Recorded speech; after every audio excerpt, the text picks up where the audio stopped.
Hi, I'm Vicky Yesko. I am a RN for Nights ICU. I've been an ICU RN for almost 11 years. I find myself to be a little bit more of an introvert than I normally was before the pandemic.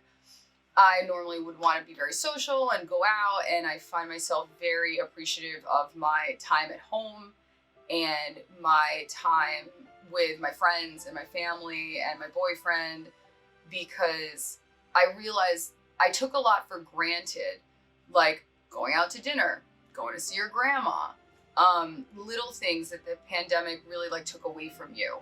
So when the pandemic first started, I wasn't allowed to see my family because we were working. So like I worked for like 46 nights in a row, and then it was always with COVID, so you couldn't see anyone. So I couldn't see my grandma for months, and she's 91. So the way that it changed me now is like I call her every morning, and I just feel like I am a little bit more self aware of the little things that I took advantage of that I really want to do now. So it's made me a little softer, I'd say. See people going through the unknown, having to rush to help people, help make things that could potentially save a life. Mentally, just seeing it all, not being sure what can happen, not knowing if the next person that you'll interact with will be there or if they're going through anything, and just the transference of energies was a lot to deal with as well. After the pandemic, I like cry for no reason. For no reason at the most random times.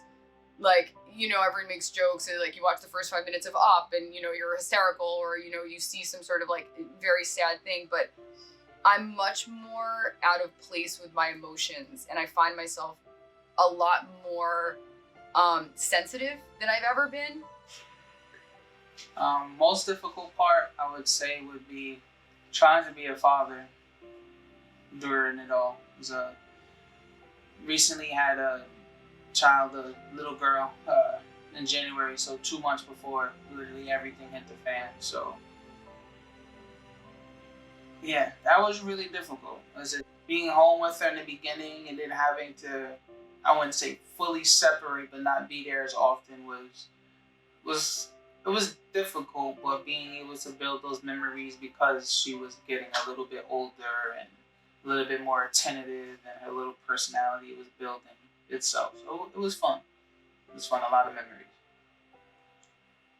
But I adopted a cat. I took a rescue cat in, and it was just more of like an emotional like safety net for me, and needing someone, knowing I could take care of them, having someone to come home to. That was really nice. And then I ended up getting him a friend because I was like, he can't not have a friend. What if I'm not home and I'm at work? So now I have two cats. So I'm not a crazy cat lady, I swear, but like a little bit. Um, what else? I ended up. I don't really cook, but I got Home Chef for the first, because obviously I used to go out to eat all the time, but obviously that was shot down during the pandemic. So I ordered Home Chef, and I started to try to cook to see how like give me something to do. It gave me I would be able to like drop food off to like maybe someone in my family. I'm really not good at it, but I I try really hard.